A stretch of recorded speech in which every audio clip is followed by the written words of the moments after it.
Boa noite a todos. Sejamos bem-vindos mais uma vez ao nosso terceiro dia da Semana Espírita de Ipatinga, 45ª Semana Espírita de Ipatinga. Nós agradecemos a presença de todos, pedimos à espiritualidade que nos ampare, que nos inspire, para fazermos desse momento um momento especial, um momento onde nós possamos refazer nossas energias e retornar aos nossos lares com mais equilíbrio. Hoje nós teremos para a arte a apresentação da banda sonora, Som e Oração, que tem sempre nos prestigiado aí com a sua música e nos emocionado muito. Antes de iniciar, eu gostaria de lembrar a todos que é importante colocar o celular no silencioso. Quem não puder colocar no silêncio, quem não puder desligar, né? Quem puder desligue, para que a gente possa aproveitar melhor esses momentos da arte espírita. Informamos também que a inscrição para o seminário continua sendo realizada no fundo do salão até às 8 horas e retornando após a palestra ainda por mais alguns instantes. Então, quem não fez a inscrição, caso queira fazer, é só procurar a mesa no fundo do salão. E agora nós vamos passar para a sonora.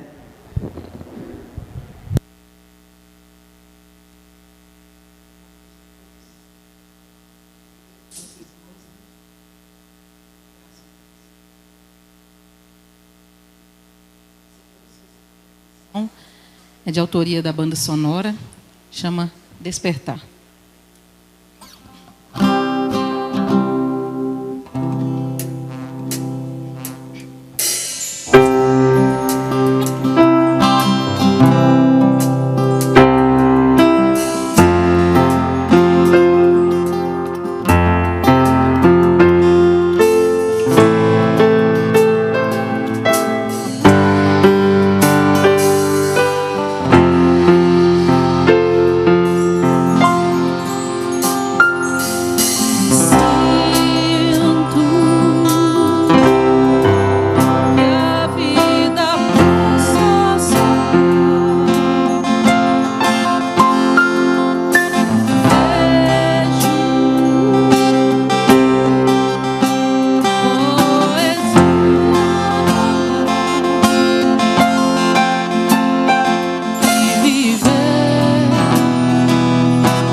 Obrigada.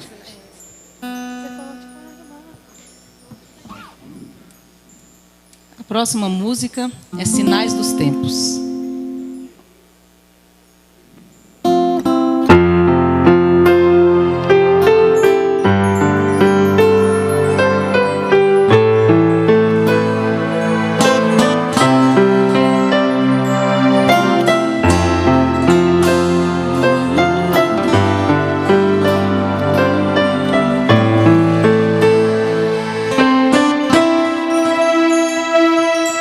Ser forte para amar,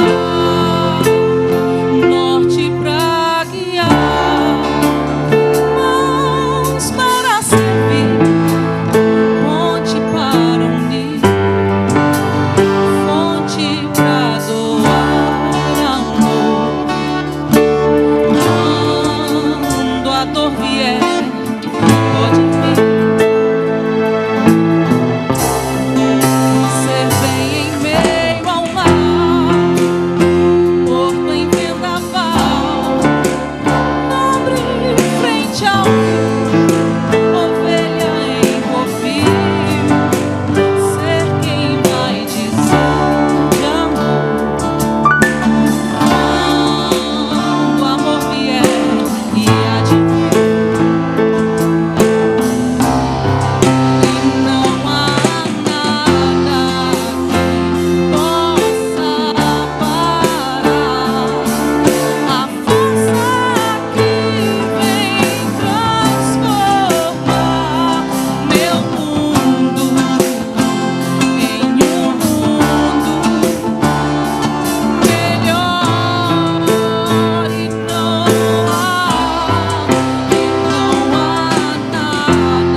Essa próxima canção também é da banda sonora. Nós fizemos ela tem pouco tempo.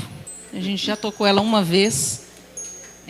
Eu particularmente acho a letra muito bonita, né, da confiança em Deus, de acreditar que por mais obscuro que estejam nossos dias, por mais difícil que esteja a nossa vida, né, de todos, né, que não é só o nosso problema, vários têm problemas, né?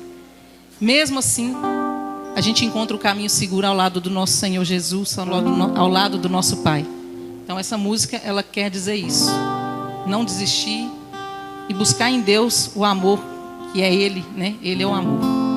Caminho seguro para vocês.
Obrigada.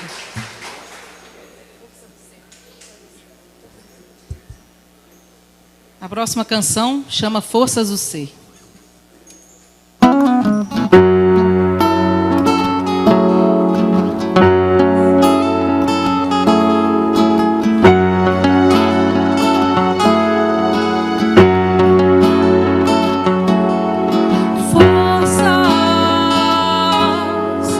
Forças do ser.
forças que escrevem, encenam e cantam, forças que vibram nos centros do ser, são forças do ser maior, forças que guiam os seres e os mundos, forças que criam laços profundos, forças que fazem a vida nascer, renascer.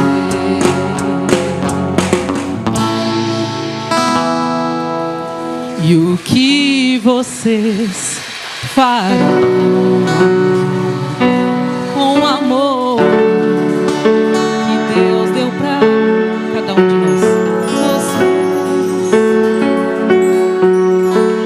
Pra quem você abrirá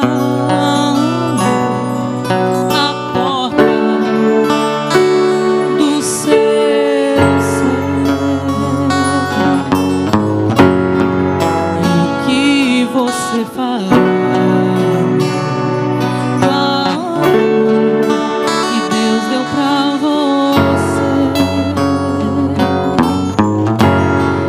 Pra quem você abrirá a porta? Importa pra você.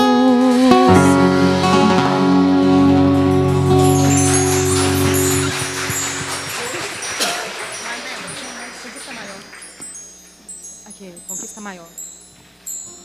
A próxima canção é do Denis Soares, Conquista Maior.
todos vocês.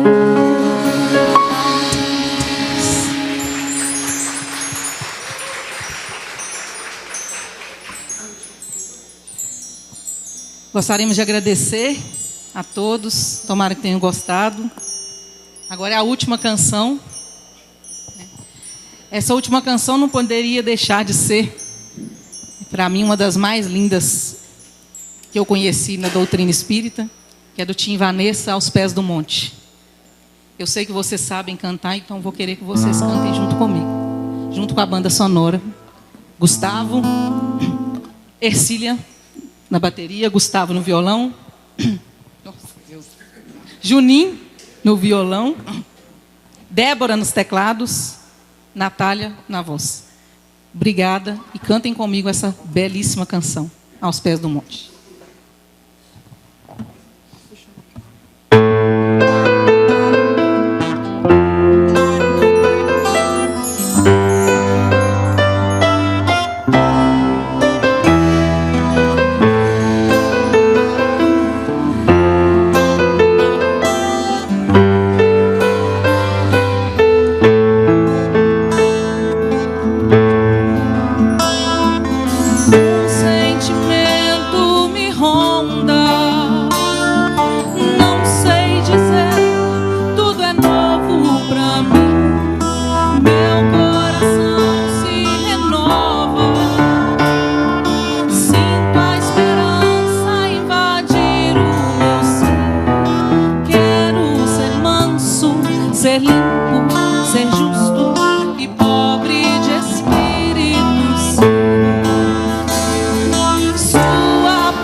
Obrigada, Sonora.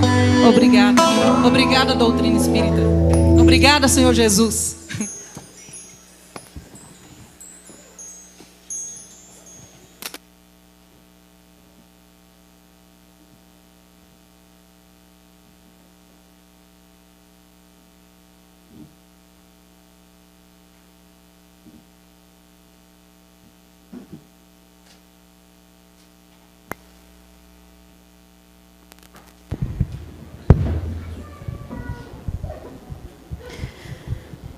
Nós só temos a agradecer a Sonora, mais uma vez, nos trazendo muita emoção. Todo o conjunto sempre nos emocionando muito.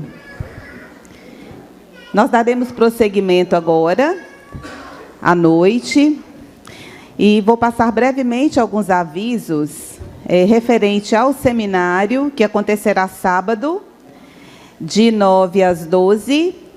A inscrição está sendo feita no fundo do salão. Ela pode ser feita após a palestra. Tem uma pessoa lá disponível. Lembrando também que nós temos a biblioteca e as demais áreas da AME no salão de baixo. E quem quiser ter algum conhecimento a respeito das áreas, quiser esclarecer alguma dúvida, fique à vontade. Temos também o plantão do atendimento espiritual. Caso alguém necessite, pode nos procurar que nós encaminhamos. E hoje nós vamos convidar aqui para compor a mesa a Simone, da Aliança Municipal Espírita de Ipatinga, a tia Linda, que é representante do SEM, que é o Conselho Espírita Municipal, o Carlos Correia, que é o representante do 16º CRE, que é o Conselho Regional Espírita da nossa região. Convidamos a Lucimar, representante do CEALC. A Iranilda chegou. Iranilda, levante-se, por favor, Iranilda. Você está convidada a compor a mesa representando o Nelly, a pedido do Marcos, tá? E convidamos ao Valteir, representante da SEJA, também para compor a mesa. Meu celular está aqui. Pedro está aí, gente? O Pedro que vai fazer a prece para nós.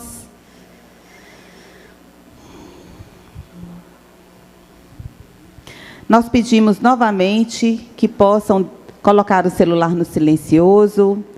Quem puder desligar também será bom. Que nós possamos fazer silêncio, um silêncio íntimo, para que nós nos coloquemos na condição de receber todos os benefícios que a espiritualidade amiga está aqui para nos dar, de acordo com a nossa necessidade. E Jesus continua esperando no fim da trilha percorrida por aqueles que tiveram coragem de completá-la. Desse modo, não te ouvides nunca de Jesus, daquele que se fez guia e modelo para toda a humanidade, a quem amas e a quem desejas servir.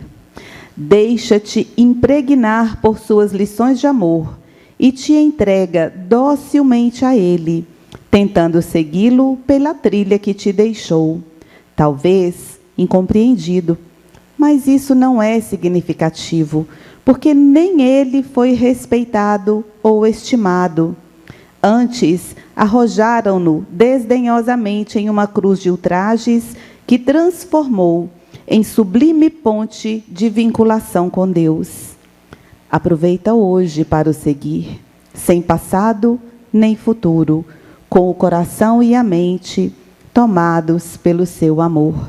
Joana de Ângeles, psicografado por Divaldo, livro Liberta-te do Mal. Quem fará a prece para nós é o Pedro. O Pedro, ele é do GEC, que é o Grupo Espírita da Caridade, também é integrante da Juventude da AME.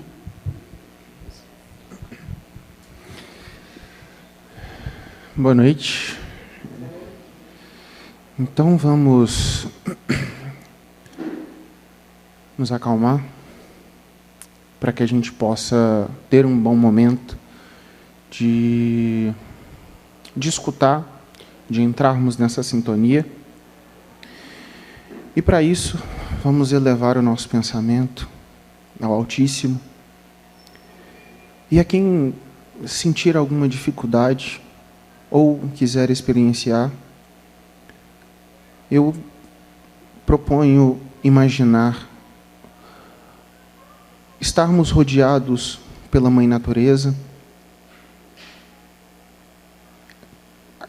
essa que é a mais pura e mais bela, uma das mais puras e mais belas experiências que nós podemos ter aqui na Terra da criação divina, pelo menos enquanto humanos aqui encarnados.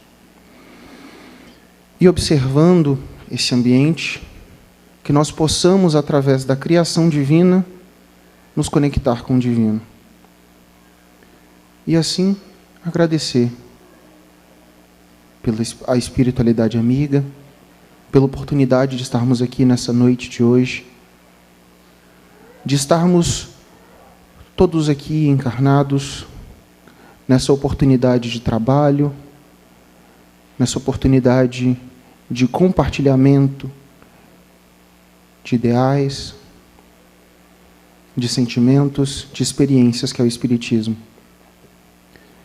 Que a espiritualidade amiga possa nos acompanhar, possa abençoar ao orador da noite, ao Rômulo, e que possamos, a cada dia e a cada momento mais e mais, nos conectar com a espiritualidade. Assim, mais uma vez, obrigado, Pai, que assim seja. Obrigada, Pedro. E agora nós convidamos o nosso palestrante da noite, é o Rômulo. Ele é trabalhador espírita do CEAP, que é o Centro Espírita Amparo aos Pequeninos, no Amarlanari, e ele é Centro Espírita Amparo ao Próximo. Vocês estão me confundindo. Amor ao Próximo. Eu escrevi aqui, mas eu não achei na hora de ler. E ele também é o coordenador da área do estudo do Evangelho de Jesus, da AME. Rômulo.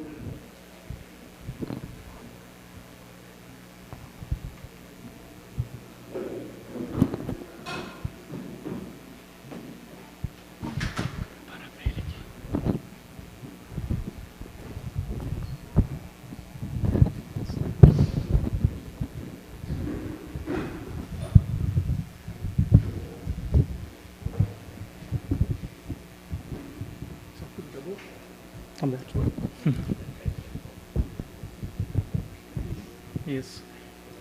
Tá ótimo, obrigado.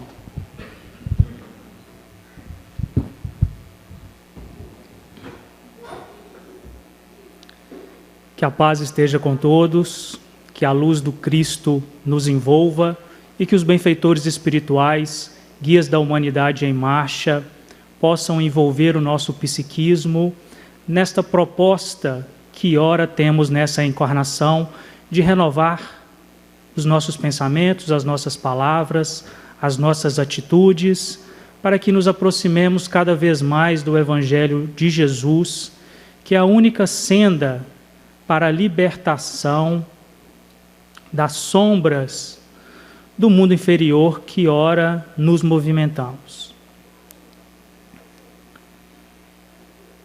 No Evangelho de Mateus, no capítulo 26, versículo 34, o evangelista nos diz que, sabendo os fariseus que ele havia silenciado a boca dos saduceus, eles se reuniram e um doutor da lei, para o tentar, o questionou: Mestre, qual o maior mandamento? E Jesus lhe respondeu: amará a Deus de todo o teu coração, de toda a tua alma e de todo o teu entendimento. Este é o primeiro e maior mandamento. E O segundo, e semelhante a este, é: amarás o teu próximo como a si mesmo. Aí está contida todas as leis e todos os profetas. É claro que, à época do Cristo, apareciam inúmeros profetas que se diziam a encarnação do Messias. E quando o doutor da lei pergunta ao Cristo, ele não quis menosprezá-lo, mas antes certificar se ele realmente era um grande profeta e poderia vir a ser o Messias, e por isso o questionou. No livro de Gênesis, no Velho Testamento, demonstra a criação do mundo. E nos primeiros 5 dias, Deus criou o céu, a terra, os mares, as plantas e a alimária, todas em casais. No 6º dia, Deus criou o homem, a sua imagem e a sua semelhança. E diz-nos Moisés, no capítulo 1 de Gênesis, versículo 27, que Deus criou o homem à sua imagem o criou, macho e fêmea. Como em toda a criação dos animais ele criou macho e fêmea, o homem e a mulher também foram criados. Posteriormente, no capítulo 3, ele vem a narrar o nascimento da mulher. E então ele diz o seguinte, que Deus achou que Adão estava um pouco triste e pensou: vou criar para ele uma mulher, para que ele tenha uma companheira, e eles sejam um só corpo e uma carne. Então diz que Adão entrou no sono profundo, e então Deus retirou um pedaço da sua carne e da sua costela e criou a mulher. E aí está um detalhe, que se a mulher fora criada junto com o homem, por que ele falou a respeito da criação da mulher? Na verdade, o que Moisés estava indicando não é que a mulher fora criada, mas que a raça adâmica era uma raça em que o homem já tinha percebido a mulher. E por que o sono? Porque passamos por estágios inferiores ao sair do reino do animal irracional, mas ainda tão apegados a eles que nenhum reconhecia o outro. E quando ele diz que a mulher foi retirada da costela, é o sentimento de paixão, o sentimento de eu não posso viver sem esse ser, eu preciso dela para comigo. E quando os homens se apaixonam, geralmente ele ressente abaixo do diafragma uma dor, que por assim dizer é em função da respiração ofegante. Então Deus já havia criado o homem e a mulher, mas Moisés fala da raça adâmica, que foi aquela que despertou para um ser ao seu lado que era tão imprescindível que ele queria ter consigo para toda a vida. Assim diz que eles ficaram juntos e tinha uma árvore no jardim do Éden, tinha a árvore da vida e a árvore do bem e do mal, do conhecimento do bem e do mal. E dizia Deus que não poderia comer daquela árvore, daquele fruto daquela árvore. Então diz que a serpente, que era a mais esperta alimária do jardim do Éden, falou com Eva, com a mulher de Adão, para que ela comesse daquele fruto. E ela pensou: se eu comer deste fruto, eu vou abrir os meus olhos e eu vou ter entendimento. Então ela comeu daquele fruto, achou bom e repassou para Adão. Adão então comeu, e os dois perceberam que estavam nus e começaram despertou seus olhos, perceberam que estavam nus e ter conhecimento das coisas. E foram expulsos do paraíso. Veja que tudo foi criado em dualidade, homem e mulher, sombra e luz, amor e ódio, são as condições do plano inferior em que nós estamos, pois não podemos ainda comer do fruto da árvore da vida, que é a árvore do Evangelho, onde existe a ligação com Deus, onde o próprio Paulo nos disse: eu e o Cristo somos um só. Ou seja, o que o Evangelho recomenda é aquilo que ele anseia, e ele só segue na trilha de realizar a vontade de Deus aqui na terra. Nós outros, ainda em função da nossa condição espiritual acanhada, tateamos na indecisão entre a luz e a sombra, entre o bem e o mal, entre o individualismo, o personalismo e o comunitarismo, ao envolver amorosamente todos que estão ao nosso redor. Ainda arraigados no ego, na ideia da competição, da acumulação de bens e de benefícios apenas daqueles que estão ao nosso redor, porque julgamos que é uma extensão de nós mesmos, os nossos filhos, o nosso cônjuge e os nossos familiares. E não nos preocupamos adiante.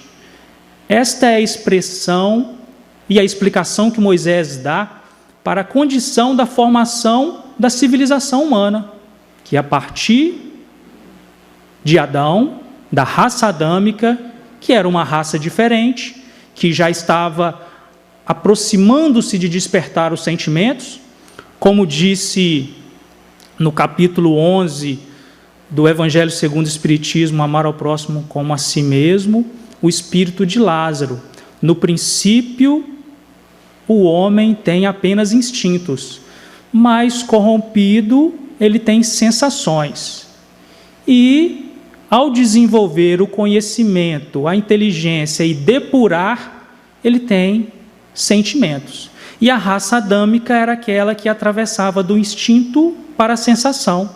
Já se buscava estender a noção de sensações benévolas não só para si, mas para um cônjuge, para os filhos, formando-se as famílias que desaguaram nas famílias atuais, que aí criaram-se cidades, civilizações, e ainda hoje estamos neste nível de, através das sensações, despertarmos-nos através do conhecimento, para que o conhecimento impulsione a nossa moral, que é a proposta da doutrina espírita para todos nós. Desse modo, já em Gênesis, Moisés deixa claro para nós o papel da mulher até mesmo na regeneração, em que ela conduz o homem para o despertamento para uma vida nova. Vejamos que, ao contrário do que dizem, que através da mulher teve o pecado original, não, através da mulher teve a bênção original, porque despertou o homem para uma vida diferente. Abriu-lhe os olhos para buscar conhecimento e a realidade de uma vida diferente. A saída do jardim do Éden é como a saída do paraíso que nós sempre fazemos quando saímos de uma posição de conforto. A ignorância da conformação nos cria uma ilusão de alegria e de felicidade. Mas vejamos que Adão nem mesmo sabia que estava nu, nem mesmo sabia que era um homem mais próximo da irracionalidade do que ao despertar o seu potencial intelectual, moral e a sua humanidade. Nós vemos que no livro Nos Domínios da Mediunidade, o benfeitor espiritual diz a André Luiz que tudo que se refere ao estômago e ao baixo ventre está relacionado ao plano inferior da Terra.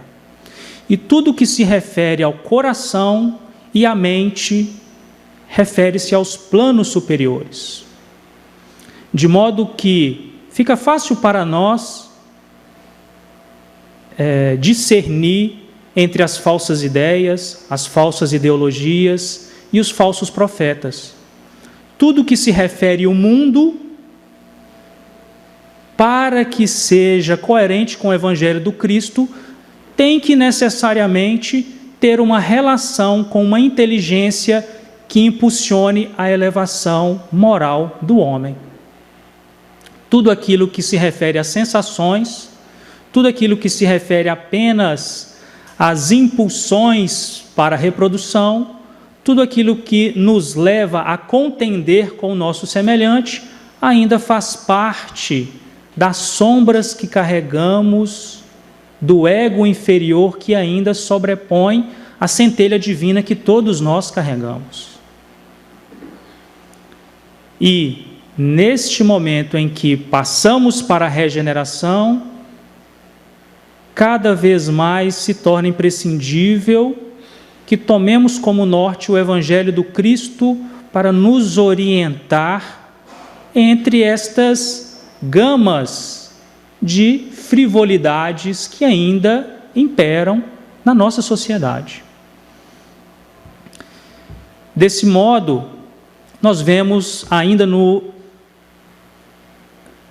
livro de Gênesis que Deus chamou Abraão da sua terra para que ele fosse para uma região em que seria a terra prometida, onde ele criaria uma nação forte, em que ele se destacaria e que haveria filhos que queria compor toda a terra. Abraão, então, atendeu o chamado de Deus e seguiu para a terra de Canaã, junto com o seu sobrinho Ló. Chegando lá, ele encontrou a terra muito árida, muita miséria, e ele pensou, como que eu vou criar uma nação a partir destas circunstâncias? Então ele desceu para o Egito. E lá no Egito ele trabalhou, ele se preparou, e diz que ele saiu de lá com gado, com ouro, com prata, com cavalos, com camelos, saiu riquíssimo. Mas como que ele saiu riquíssimo? O que Moisés nos diz, e que é coerente com o que o Cristo nos fala no Evangelho de Mateus, no versículo 16, no capítulo 16, que ele diz o seguinte: aquele que quiser vir após mim, renuncie a si mesmo, tome a sua cruz e siga-me. Voltando a Abraão, Abraão chegou numa terra árida, com um povo ignorante, sem noções básicas de civilização, e ele olhou para si mesmo e pensou, como que eu irei liderar esse povo se eu, a mais das vezes, em algumas circunstâncias, sou tão ou mais ignorante do que eles? Então ele foi para o Egito buscar conhecimento, buscar instrução, para que direcionasse primeiro a si mesmo, para depois poder reger uma nação. Vejamos que é a mesma coisa que Allan Kardec fez. Como a melhor faculdade que nós despertamos no homem que hoje nós já conseguimos alcançar o patamar, é a inteligência e o raciocínio. Só que, ao despertar a inteligência e o raciocínio, nós o utilizamos para viver em função e escravo das sensações, para comandar, controlar, sobrepor os nossos irmãos. Ou seja, quando o benfeitor espiritual fala para André Luiz que o estômago e o baixo ventre se refere às coisas baixas, e o coração e a mente, as potencialidades do plano superior, não conhecendo as benesses da concórdia, da paz, do equilíbrio, da benevolência, o homem, pela sua ignorância, ele vai agir em função ainda das feras das quais ele saiu recentemente.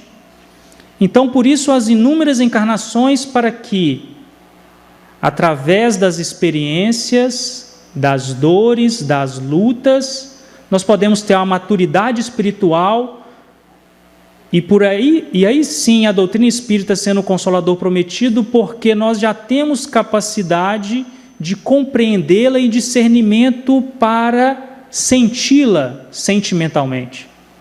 Porque a doutrina espírita, ela veio para, através da inteligência, do conhecimento, do intelecto, impulsionar a nossa regeneração.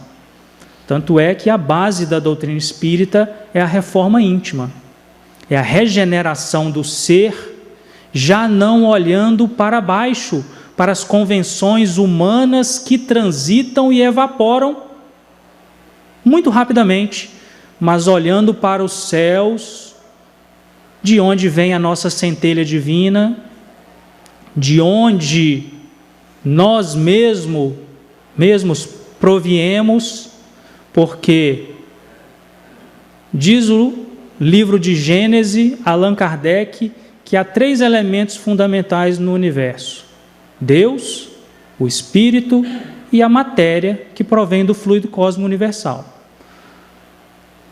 Nós não nascemos da matéria, nós não nascemos de outro espírito. Quer dizer que Deus tirou do seu próprio coração uma centelha para nos criar uma consciência individualizada. Por isso que no livro de Gênesis também Moisés diz que nós fomos criados à imagem e semelhança de Deus, pois Deus é perfeito e nós somos perfeitos em relação aos planos que nós alcançamos. Podemos dizer assim: Chico Xavier era perfeito para o planeta Terra, então nesse sentido ele é perfeito. Mas num planeta superior à Terra, ele vai entrar no último degrau e buscar a evolução. Então nós somos perfectíveis em relação ao plano que nós estagiamos, que nós podemos chegaremos a uma condição de reger um globo, de reger um sistema solar, de reger galáxias, mas estaremos sempre guiados por Deus, de onde nós viemos e somos uma centelha individualizada. Por isso que Jesus disse-nos que, quando os seus apóstolos ficaram estupefatos com as coisas incríveis que ele realizava, ele disse: vós podeis fazer tudo isto e muito mais.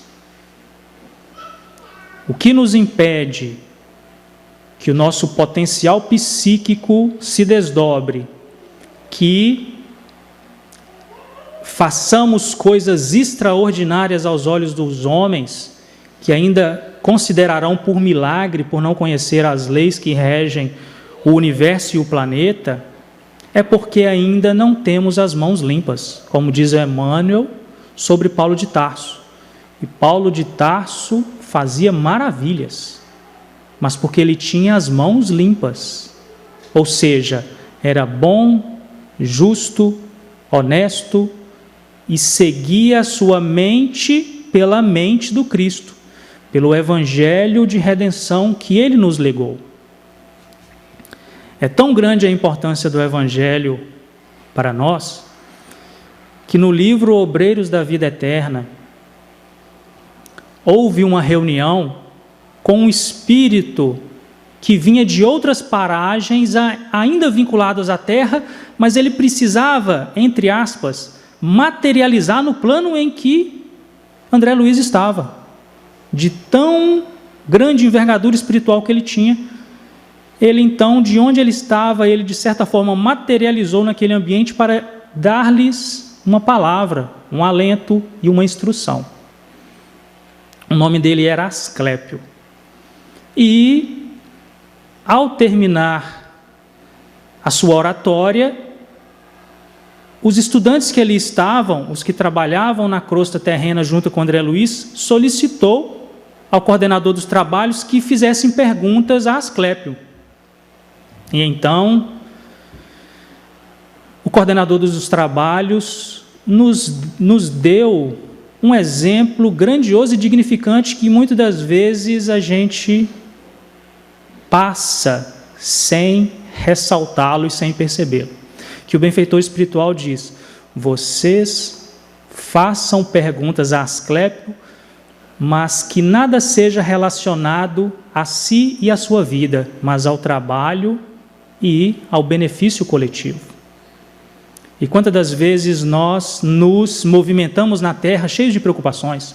Eu quero me curar, eu quero arrumar um emprego, eu quero que resolva o problema do meu filho, eu quero que resolva isso, aquilo e aquilo outro, pensando que os benfeitores espirituais estão à mercê dos nossos interesses pessoais que são vãos em relação à terra que passa.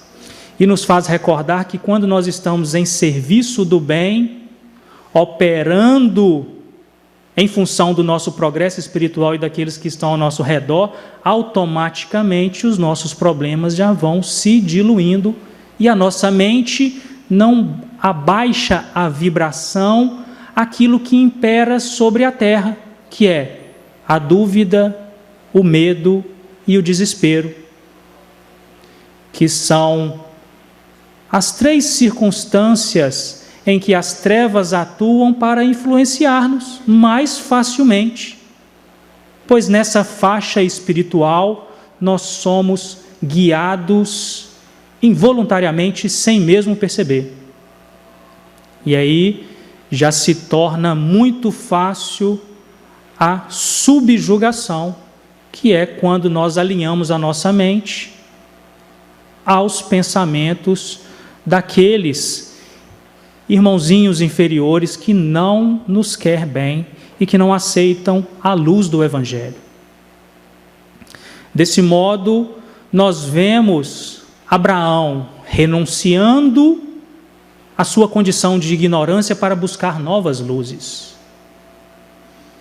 Porque se até hoje nos movimentamos nas sombras do egoísmo, da vaidade, da presunção, vinculados ao umbral que nós pertencemos, para que nós alcemos voo na espiritualidade, para que forjemos as asas dos anjos para uma vida nova, nós precisamos renunciar. Renunciar ao homem velho que ainda persiste em nós. Renunciar à ignorância que nos faz afastar do estudo, da disciplina e principalmente da humildade. Porque Abraão poderia muito facilmente pensar: não, eu sou um missionário, então eu já tenho tudo pronto.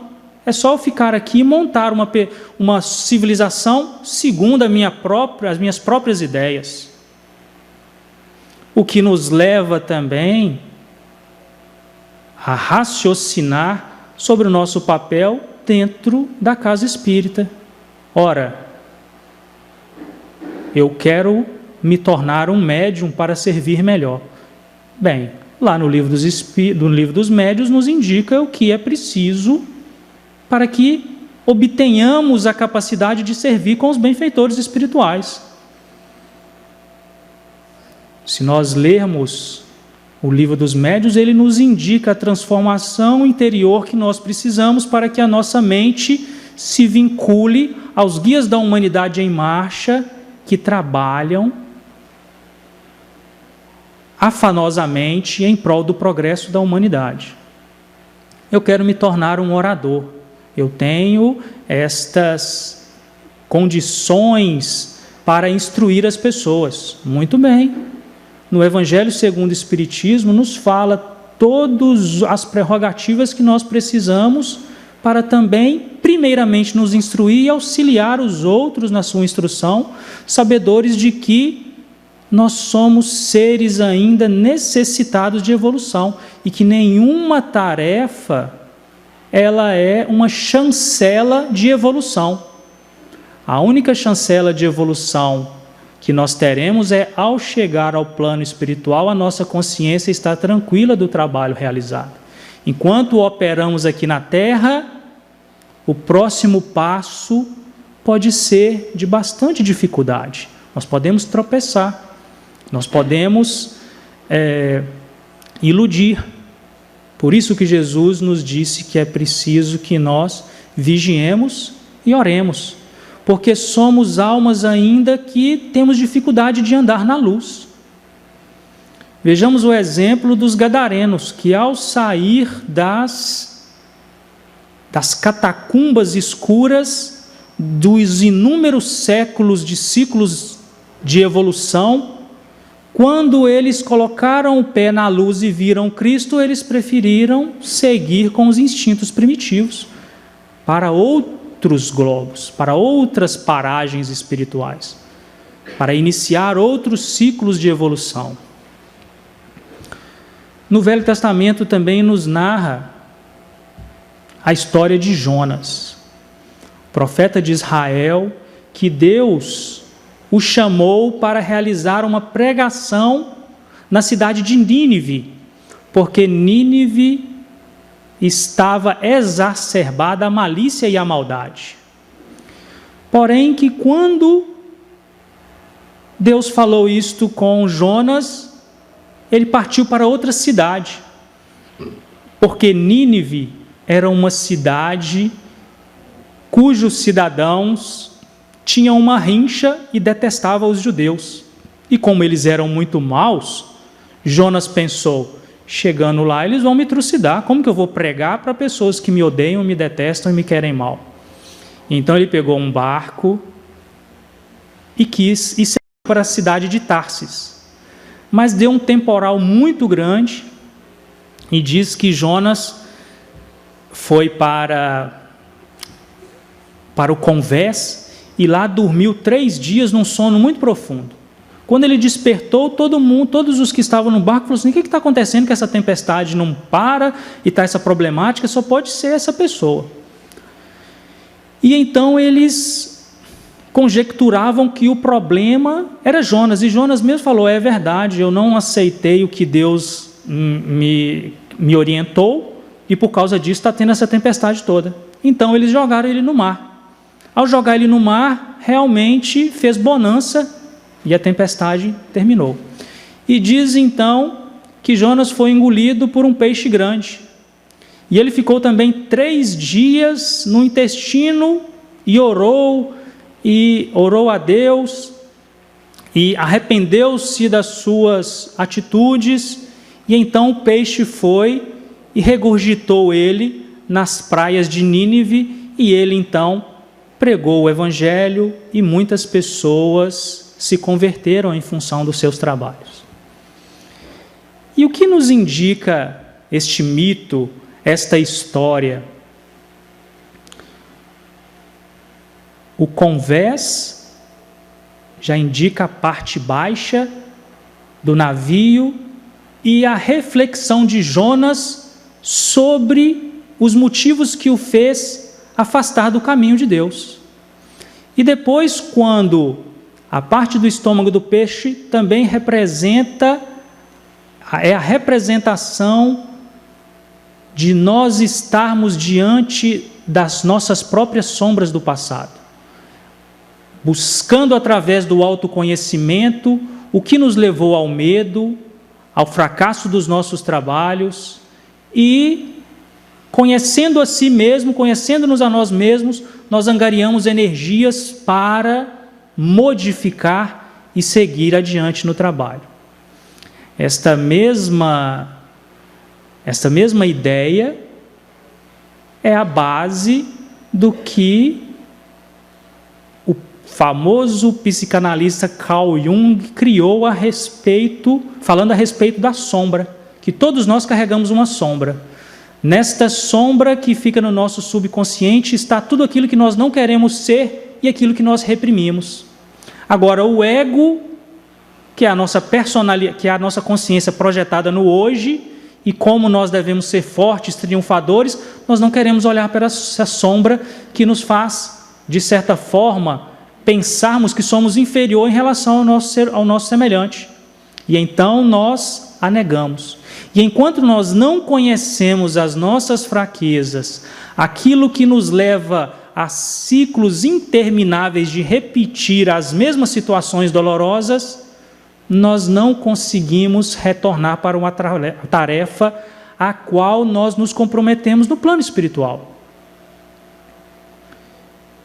E nesse modo, não aprendemos a amar como Cristo nos ensinou, que é através da gentileza, do perdão das ofensas, do esquecimento das faltas dos nossos irmãos, em não observar e preocupar com a vida dos outros, não permitir que as convulsões de uma sociedade hipócrita e sombria tenha supremacia sobre os nossos ânimos.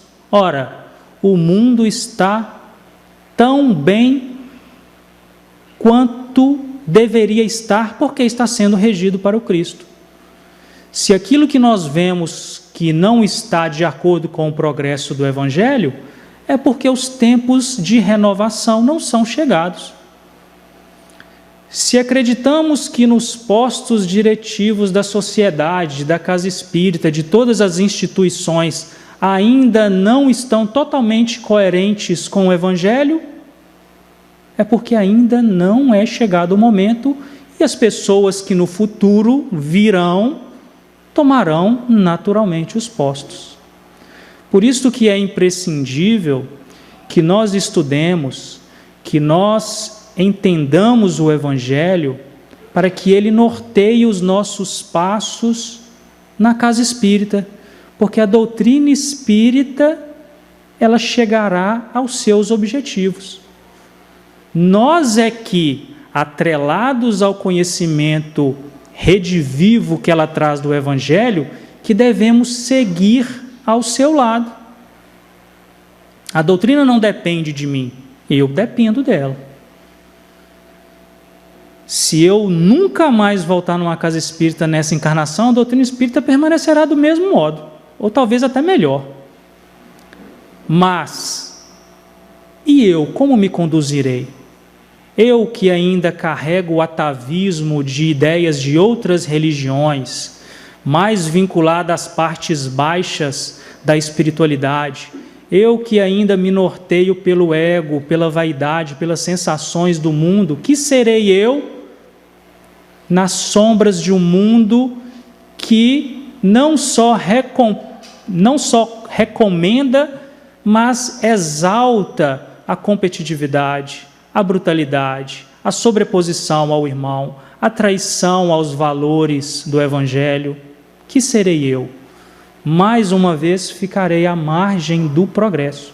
Mas se eu tiver a humildade de aqui adentrar este templo, agraciado pelas luzes de espíritos que guiam galáxias, de espíritos que têm a expertise de regenerar planetas, se eu tiver a humildade de aprender e trabalhar nas condições das minhas forças morais e intelectuais, eu posso seguir junto para com eles. E é isto que a doutrina espírita nos conclama, que venhamos alinhar a nossa mente a estas grandes almas, para que aí sim nós possamos aprender a amar. Nos diz no livro O Consolador, Emmanuel, que nós começamos a aprender a amar quando nós derrubamos as paredes do nosso lar. Como dissemos anteriormente, evoluímos através da raça adâmica para a construção das famílias, mas a família ainda segue o norteamento do núcleo familiar, de benefícios materiais vinculados àquela pequena comunidade. Os outros são responsabilidades deles mesmos.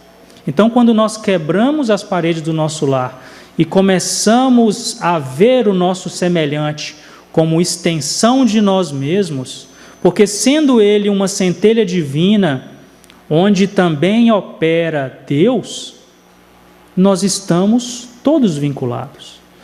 Veja que nós vivemos em bairros diferentes, em condições diferentes, mas o que nos liga é o éter da terra. Todos nós estamos mergulhados no mesmo psiquismo. Se o meu irmão sofre, seja por questões de dificuldades sociais, de dificuldades morais, em função da ignorância, e eu nada faço, eu também receberei a reverberação da sua ignorância, da sua tristeza, do seu desamparo. Vejamos que os benfeitores espirituais nos dizem que muitas das vezes nos dá um sentimento de tristeza, de saudade muito grande, e que isso, a mais das vezes, é recordação do plano espiritual, onde estávamos em ambientes de comunitarismo, de alegria, de simplicidade, de boa convivência, e hoje, a mais das vezes, adentramos ambientes em que o psiquismo está muito difícil. Mas também nós ressentimos as dores em função do psiquismo baixo de todos os nossos irmãos. Por isso que Chico Xavier nos disse: não discrimines ou renegues as trevas, acenda uma luz. Porque quando eu acendo uma luz, o primeiro a ser iluminado sou eu mesmo. Quando nós iluminamos o nosso conhecimento, a nossa intelectualidade, nós entramos em contato com o autor daquele livro, com os personagens que redimiram-se através daquelas obras. E vejamos os grandes exemplos que tivemos. Vejamos na obra Há 2000 anos, que nós temos Lívia renunciando às congratulações de uma sociedade hipócrita. Ela não se defendeu da acusação de um crime que ela não fez. Seguiu o Evangelho na sua simplicidade, na modéstia. Por 25 anos foi ignorada pelo marido e morreu às feras no circo romano. E Divaldo Pereira Franco nos diz que 25 anos ela redimiu de tal forma a sua alma que hoje Emmanuel, para ter uma entrevista com ela, tem que marcar horário. Tem que rogar a Deus que tenha um momento de instrução com a sua ex-esposa, digamos assim, a sua companheira naquele tempo. E muitas das vezes nas hostes espíritas falamos muito do orgulhoso senador Públio Lentulus, mas esquecemos de ressaltar que ele teve que renunciar a reencarnações nos grandes conclaves da sociedade, dos mandos do mundo, para ser o escravo Nestório, para começar através da obediência, da humildade, a renunciar às coisas do mundo, para depois vir a ser o Padre Damiano, no livro Renúncia, que nos demonstra a grandeza de Alcíone, que renunciou às estrelas superiores de Sírios momentaneamente, para estar junto com aqueles que ela sentia que devia, para auxiliar-lhes na evolução. Mas quando a gente lê a obra e vê que quando ela estava ainda no plano espiritual e ela encontrou com Pólux, que encarnado seria Carlos, que era um dos espíritos que ela auxiliaria na renovação de ideias e moral, quando ele a encontra, ele começa a chorar e fala: Alcíone, você me perdoa, a gente te fez tanto mal, a gente lhe prejudicou. Ela falou assim: eu não tenho nada contra vocês, eu os amo. Então, quando a gente lê toda a obra, a gente pensa assim, dentro da nossa lógica, nós sentimos que temos dever para com aqueles que nos auxiliaram.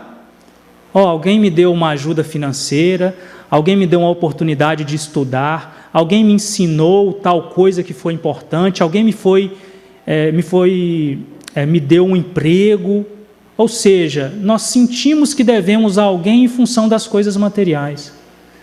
Mas Alcíone desceu das esferas superiores para auxiliar aquele que elas julgava que ela lhes devia, mas não por benefícios circunstanciais do mundo que lhe deram, mas é que, através de experiências que lhe causaram dor, renúncia e olhar para dentro de si, que a elevou e fez amar o Cristo pelo Evangelho, que ela sentiu que devia, sentiu que os devia porque eles se comprometeram ao criar circunstâncias de elevação para ela.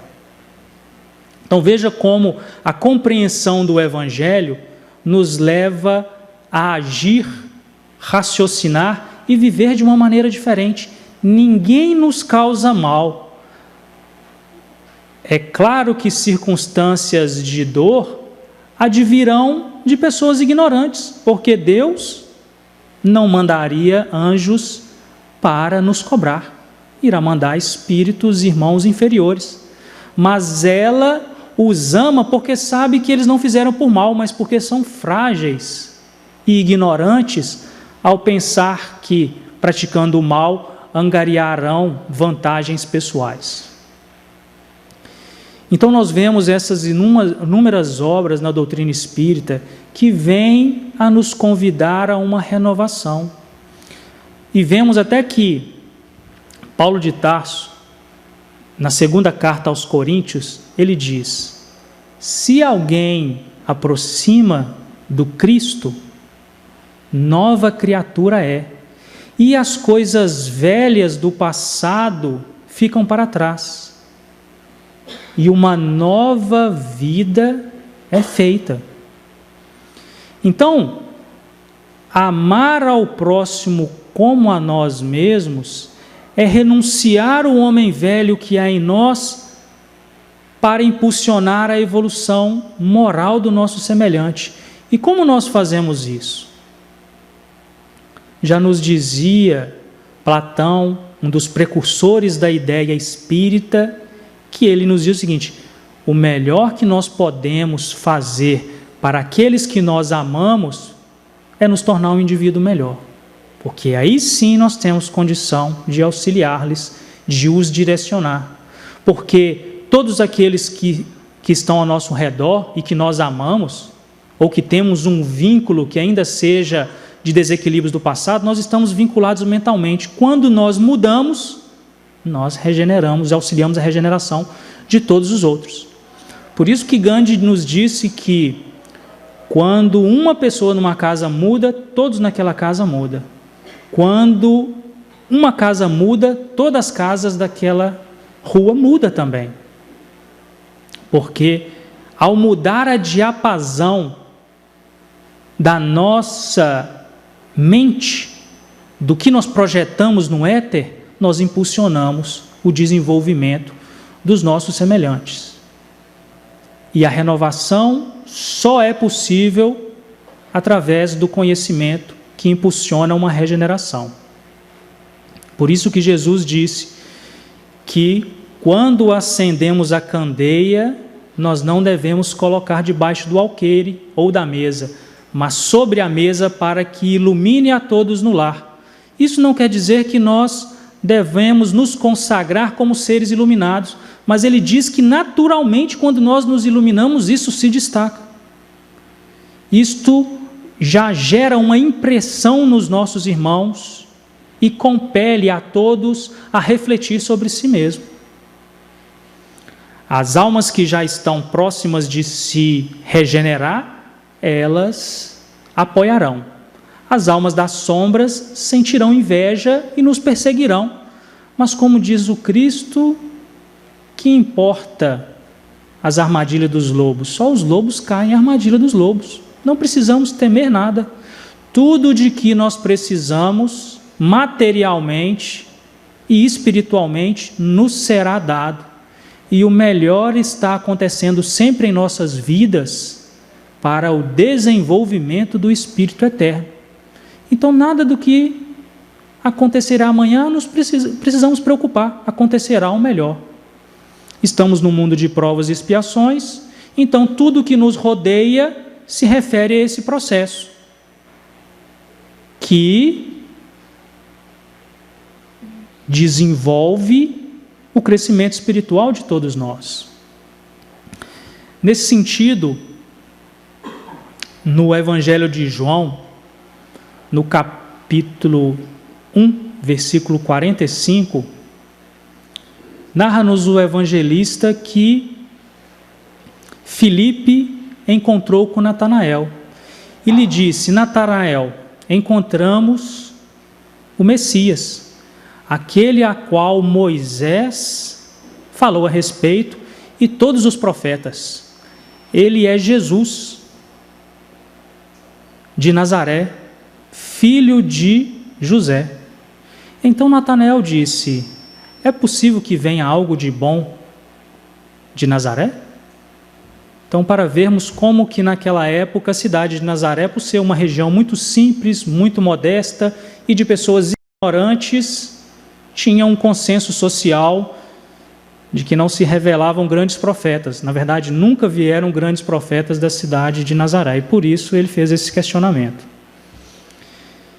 E Filipe então disse a ele: venha e veja. E quando ele estava se aproximando de Jesus, Jesus lhe disse: eis aqui um israelita de verdade, em que não há dolo. Veja que extraordinário. O governador espiritual da terra, o espírito mais puro que aqui esteve, falar para uma pessoa que ele não tem mácula alguma no seu espírito, que ele é um israelita de verdade, um homem que segue as leis civis e espirituais que Moisés nos trouxe. Então ele disse: de onde me conheces? E Jesus lhe falou: eu o vi debaixo de uma figueira antes que Filipe fora o chamar. E ele ficou tão estupefato, e as luzes do seu coração foram de tal forma tocados, que ele falou: mestre, você é o Filho de Deus, você é o Rei dos judeus. E Jesus lhe disse: você diz isto apenas porque eu falei que você estava debaixo de uma figueira? Pois eu lhe digo que coisas muito maiores você verá. Em verdade vos digo, a partir de hoje, os céus se abrirão e vocês verão subir e descer os anjos do Senhor sobre o Filho do Homem. E neste momento em que sabemos que já se movimentam entre nós os guias da humanidade em marcha, que descendo de estrelas inconcebíveis e de galáxias que nem conhecemos, desvinculados a toda a convenção social deste mundo, para nos ensinar a humildade, a regeneração e o amor ao próximo, nós rogamos ao Mestre Jesus que nesta hora, neste momento em que eles se revelarem, nós possamos ter a sua compaixão para o despertamento espiritual de seguir para com eles, renovando o nosso ser, afastando-nos das nossas imperfeições, que subamos os montes da elevação espiritual, que tenhamos o impulso de regeneração, como teve Zaqueu ao subir os altiplanos da espiritualidade para ser reconhecido pelo Cristo, ou a humildade da mulher hemorroíça se tornando invisível, operando no Evangelho, na simplicidade e na regeneração, ao longo de inúmeras eras, sangrando nas dores do mundo, mas sempre mantendo a renovação espiritual, para que ao tocar a fímbria das vestes do Cristo, possamos iluminar todo o nosso ser. Que Jesus tenha para conosco a misericórdia que teve sempre para com todos os seus tutelados, auxiliando-nos à elevação moral, à elevação espiritual, à regeneração do nosso ser, para que o nosso pensamento, a nossa palavra, as nossas ações estejam dentro da dignidade do Evangelho, pois sabemos que apenas através dele nós encontraremos a felicidade que todos nós buscamos, para que o bálsamo divino recaia sobre todos os nossos corações e, ao retornar para os nossos lares, podemos ter a convicção de que, através da doutrina espírita, nós encontraremos a renovação espiritual e a transformação necessária para que, vinculando a nossa mente com o nosso guia, o nosso guardião, poderemos seguir com maior segurança, com maior alegria e com maior paz, hoje e por todo sempre.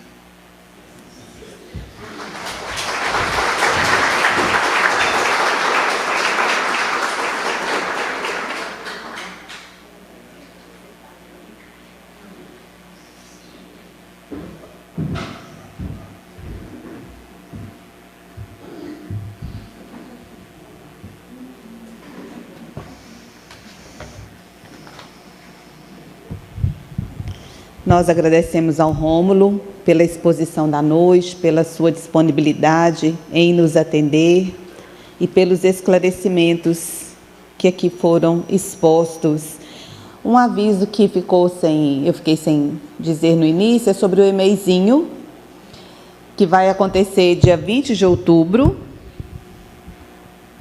aqui na Seja. A inscrição está sendo feita na entrada com os jovens. Então, quem tiver interesse em colocar aí os filhos ou quiser participar, tem a inscrição acontecendo.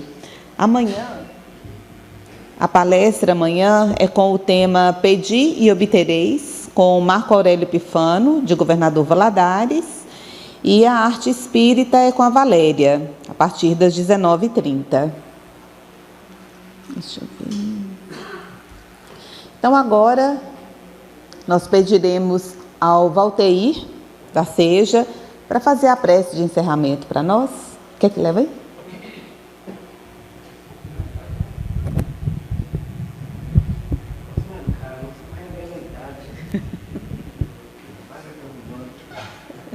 Oh, meu Deus. Eu ia levar lá, né? Opa. Obrigado. Vamos permanecer nesta vibração de luz e de amor que fomos conduzidos até esse instante e elevarmos ao nosso Mestre Jesus o nosso mais profundo sentimento de gratidão. Obrigado, Senhor, pela bênção de nos permitir reunirmos nesta noite para ouvirmos as Tuas lições, para recordarmos os dias que esteve conosco, lembrando de tudo quanto nos ensinou, os exemplos que viveu, as experiências pelas quais passou e o quanto amou a todos nós. Sabemos que esse amor é vivo, que esse amor é presente, que esse amor é o símbolo da vida, é a energia que nos move. Portanto, Senhor, nós te pedimos que a Tua luz ilumine as nossas consciências, os nossos sentimentos, para que possamos experimentar a seiva do Seu amor divino, nos embriando o coração, para que desta forma aprendamos a amar. Mestre divino, abençoe a todos nós, nossos lares, nossos familiares, todos que neste momento clamam pela Tua luz, pelo Teu afago, pela Tua misericórdia, Senhor. Permita que nesta semana que está sendo realizado esse encontro de luz, os Teus emissários venham atender às nossas necessidades. Muito obrigado, Jesus. Permaneça conosco nesta noite por todo sempre. Que assim seja.